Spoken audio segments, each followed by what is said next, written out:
Welcome this afternoon, everybody, to our Parent and Carer Workshop.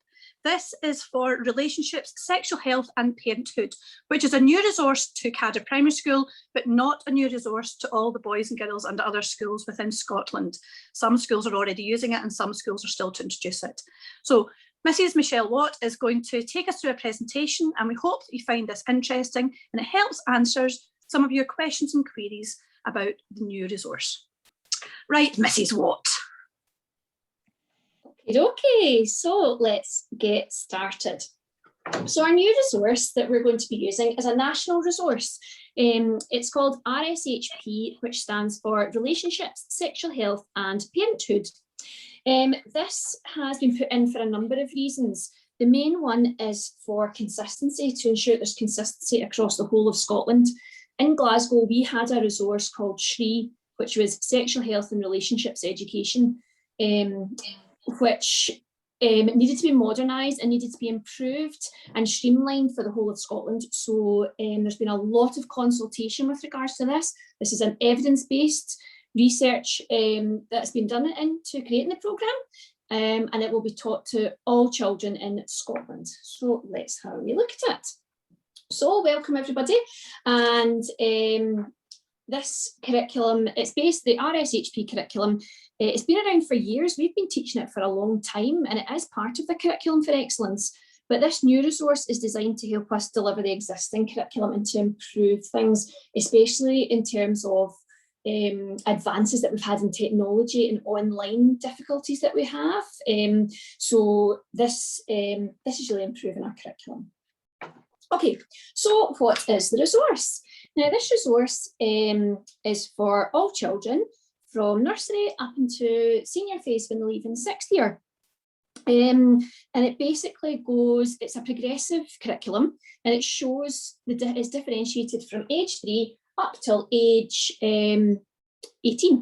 And everything is basically at their needs. It's an age and stage appropriate resource. There's been a lot of research into this, and we'll talk about that a wee bit later on.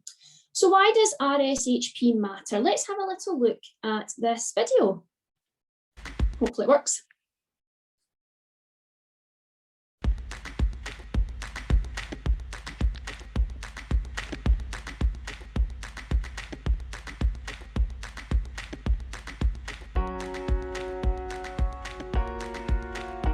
RSHP matters because we need to be able to make informed decisions about our relationships. Relationships in all forms are inevitable and young people will form relationships, so learning about how to build appropriate relationships is crucial to our young people.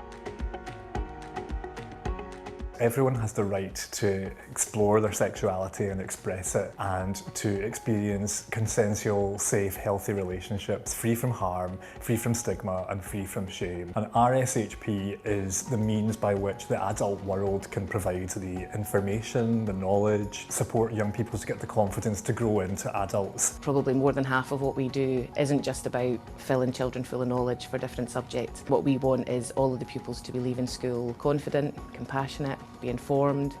We want them to be able to leave school and make really positive choices in their future.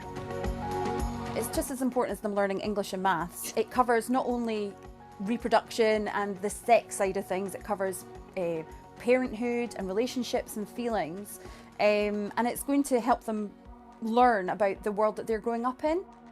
A lot of our young people do have some misconceptions of what a healthy relationship should look like, and I think it's so important for them to have positive role models, but also somebody to discuss things with if things aren't as they should be or they're worried about anything in their relationships.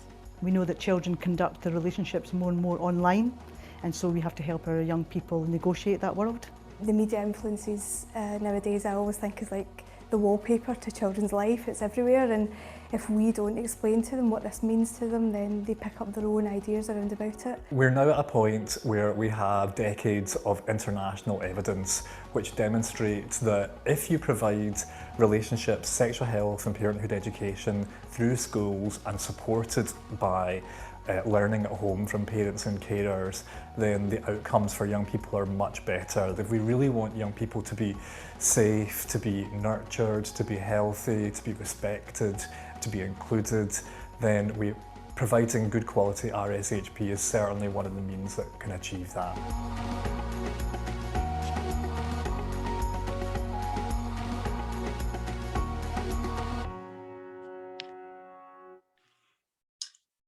Okie dokie, let's try and get back to this. So, what will I find in the resource?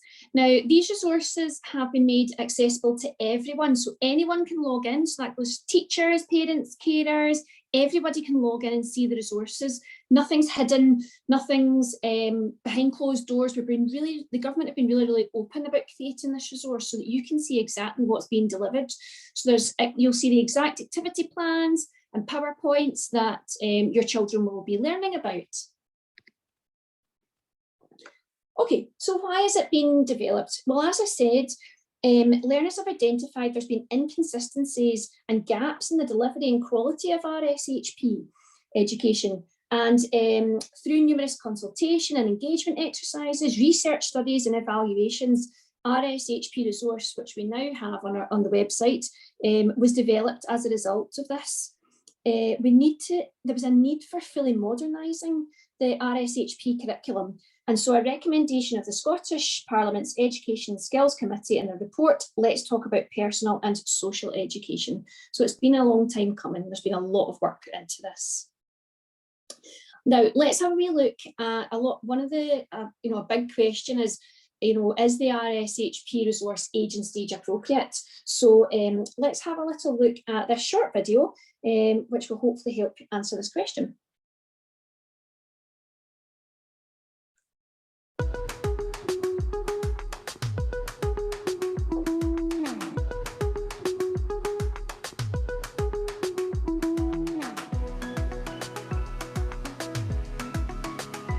As the children grow and mature, this resource grows and matures with them, so it's so appropriate for where they are in their life. We are guided by Curriculum for Excellence, and that already organises learning across different levels, from early level, which would be preschool, primary 1, all the way through to the different levels for young people who would be in 4th year and older or in college. The resource is very age and stage appropriate for nursery children because at this age it's just the basics. So I think kind of starting at this age and kind of introducing it now just means that they'll be able to take it in easy, and it's not a case of us trying to kind of throw all this information at them. 1 in 5 learners in Scotland's schools has an additional support need, and they are all going to be very different. What we have done, we think, is provided a set of resources that educator, the teacher, can use, adapt to their circumstances as they feel necessary, but starts with the very basic premise that all of these children have a right to an RSHP education. It gives them learning activities, factual information in a progressive and coherent manner. We've never had that before. I think the resource is really good. It gives great sort of video interactions as well as handouts that do tend to be age and stage appropriate as well. We can personalise any of the resources to ensure that anything that is current for our young people is able to be changed. It's been fantastic having these resources, and yes, they're absolutely age and stage appropriate.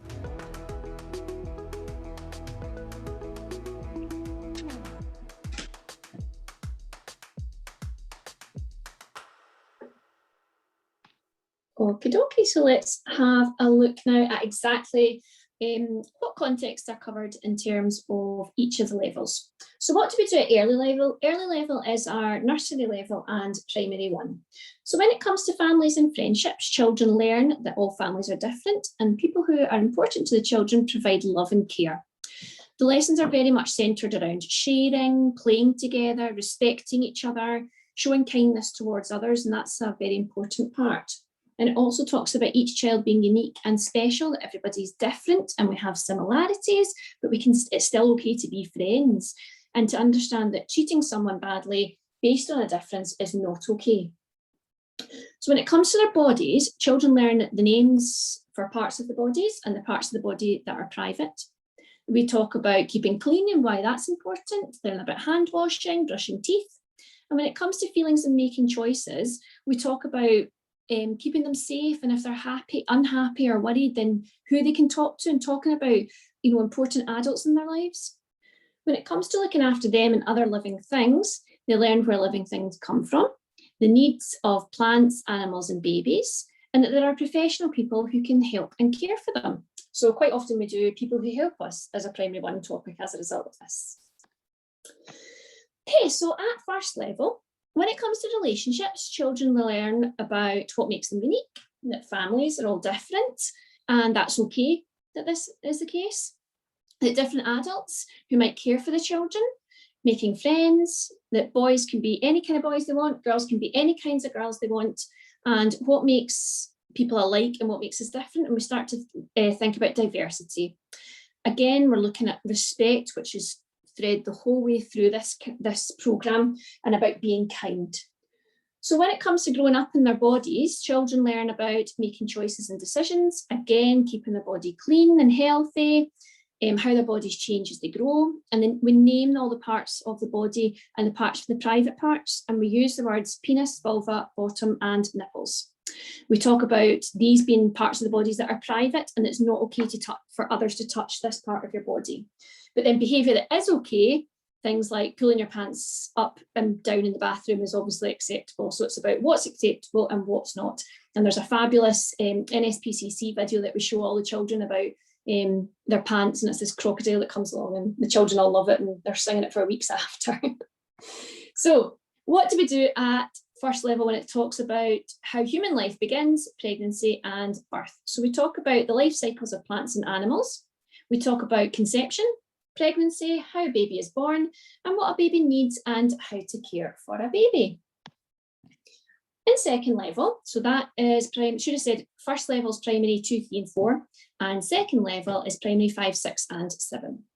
So when it comes to relationships, again, we talk about diversity in a wee bit more detail. We talk about making and having friends. It's okay to be different kinds of boys and girls, that's absolutely fine. Loving relationships and being attracted to others, and respect for others. And this is where we talk about face-to-face relationships and online. And when it comes to being safe, children learn about social media, being safe and smart online, feeling safe and unsafe, different kinds of abuse and neglect that can happen to a child, what we mean by consent, and who they can go to for help and support. When it comes to growing up and learning about their bodies, children learn about making choices and decisions, looking after their body and keeping clean, puberty, having sex, conception, pregnancy, how a baby is born, and being a parent and thinking about what kind of parent would they be. Okay, so I'm going to show you what children and young people want from RSHP.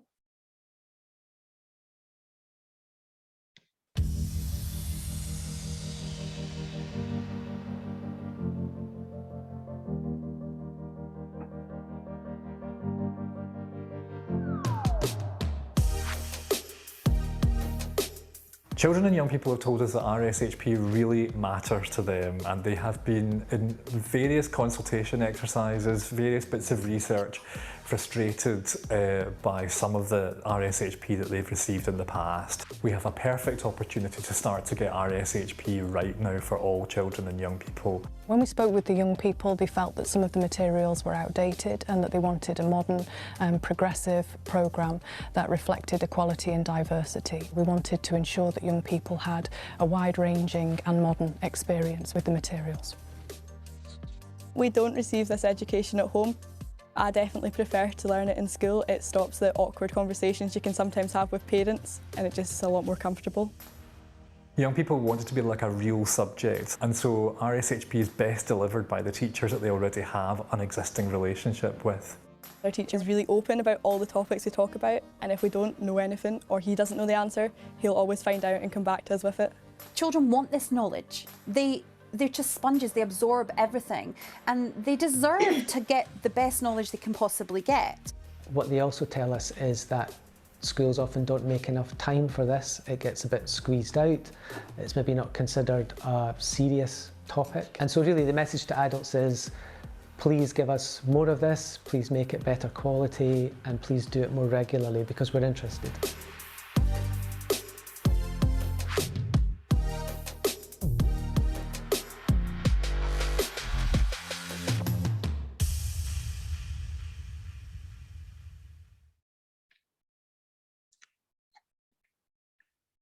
Okie dokie. So, Before we come to a close, I just want to mention how important it is the role of parents and carers when we're delivering this. It's very important that we have a partnership approach and that we work together to support our children in learning about RSHP, because the children naturally will have a lot of questions about it. And it's really, really good that if you can open up that avenue of talking with your children now, it's going to be helpful when they have to talk about really serious things with you in the future. So with that, that's one of the main reasons actually that the rshp.scot website is open to everybody, so that you can see exactly what they've been learning about, and then you can hopefully answer questions and talk to them about the different questions that they have, or difficulties that they're having understanding things.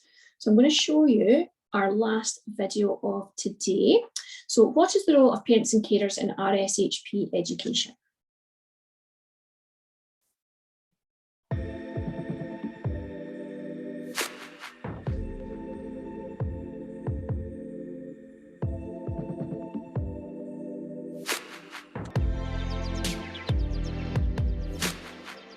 Parents and carers play a huge role in children's RSHP. They're the constant in their life. They're not going to change the way a teacher is going to change.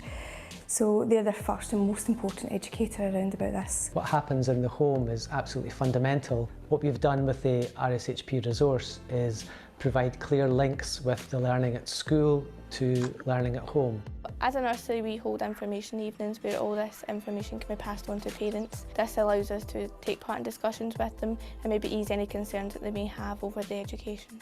One of the benefits of this resource is the fact that you can access it online. So you can access it at home. Children can come home, and if they're talking about something they've learnt about, you as a parent can actually go online and find out what they've learnt about. And there's a wide range of things out there online that our children are learning, and pornography is a big part of that. We need to get ahead of it as parents, and we need to trust our teachers to protect our children and educate them of what's out there. I've got a teenage son. And I know I've got a responsibility to talk about some of these things with him, but I find that quite difficult to sometimes know how to broach a particular subject without it being hugely embarrassing and a nightmare for both of us. I know it's difficult to start a conversation with young people with regards to this, but if they do have any questions and they're not sure of the answer, speaking to professionals like the guidance staff to get the support and advice, because nobody knows it all, and certainly as a parent that can be quite daunting to discuss it. So I think their responsibility is, if they don't know, to ask so that they can inform pupils appropriately.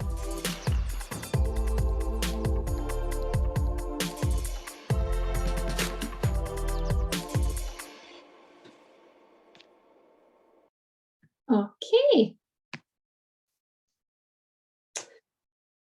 So what would I ask you to do is to have a look at the resource. This is the website here. It's rshp.scot.